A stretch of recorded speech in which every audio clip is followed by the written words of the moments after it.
Assalamualaikum dan salam sejahtera semua. Hari ni kita nak bincang satu isu yang sedang viral pasal influencer yang datang makan di restoran tapi tak nak bayar. Katanya, saya influencer, tak perlu bayar kan?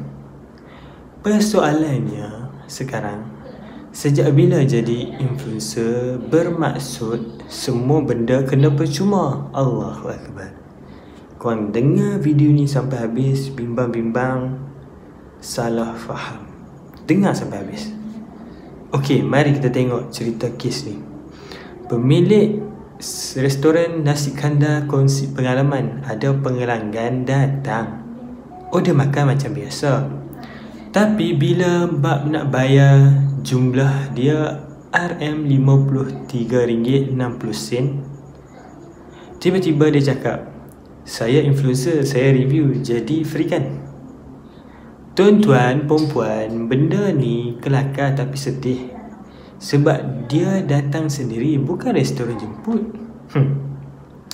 Kalau restoran yang minta influencer datang review, itu lain, itu cerita lain. Tapi kalau datang sendiri dan minta free, itu bukan review, itu ambil kesempatan.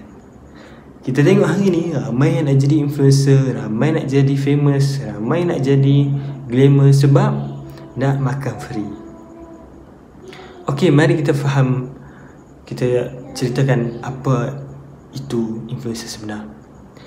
Influencer sebenar bukan sekadar ada follower. Influencer sebenar ada pengaruh dan ada adab. Dia support bisnes kecil atau bukannya dia cekik bisnes kecil, dia bayar, dia tolong review, dia angkat. Kadang-kadang yang paling banyak follower pun merendah diri. Yang baru nak naik pula, aku ni influencer, bagilah free. Allahu Akbar. Na'udzubillah min zalik. Jadi kita kaitkan dengan rezeki. Rezeki ni luas.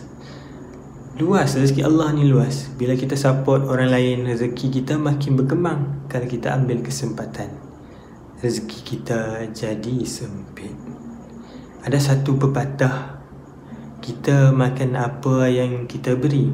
Kalau kita kedekut, kalau kita suka ambil hak orang, kalau kita suka makan atas bahu orang, jangan terkejut kalau hidup rasa sempit dan tenang. Bukan tenang. Kalau hidup rasa sempit dan tak tenang, bukan tenang, ya. Jadi nasihat untuk influencer, kalau kita influencer, kita ada platform, kita ada suara, gunakan platform tu untuk menyebarkan kebaikan. Bukan tunjuk lagak, bukan tunjuk hebat, bukan tunjuk boleh macam itu, aku boleh buat macam ni, na'udzubillah min zalik. Semuanya asbab, semuanya daripada rahmat Allah Subhanahu Wa Taala. Kalau nak review restoran, bayar sendiri, tulis review jujur, bantu bisnes orang lain, posting tanpa harap balasan. Kalau restoran suka, mereka sendiri akan support balik, insya-Allah. Rezeki itu berputar. Kita kena yakinlah dengan rezeki Allah Subhanahu Wa Taala. Allah Subhanahu Wa Taala yang beri rezeki. Cakap yang mudah, tapi nak laksanakan kena perlukan training. Nasihat untuk pemilik bisnes, kepada pemilik restoran dan bisnes, jangan takut cakap tidak. Kalau ada influencer datang minta free tanpa proper agreement, tersenyum dan jawab baik. Boleh review tapi makan tetap bayar. Bisnes pun kena jaga maruah dan kos. It's about kos. Ingat apa, nak berniaga tak perlu kos kah? Hari ni janganlah kita ambil kesempatan. Buat influencer ni, janganlah review, kalau aku ni influencer, aku kena makan free. Aku ni Insta famous ataupun apa-apa pun, aku popular, jadi aku kena makan free. Na'udzubillah min zalik. Sebenarnya kalau kita jadi influencer pun, makan tetap kena bayar. Jadi kesimpulannya, influencer bukan tiket makan percuma tuan-tuan perempuan. Ada lebih mahal daripada followers. dan rezeki Allah yang bagi, bukan sosial media.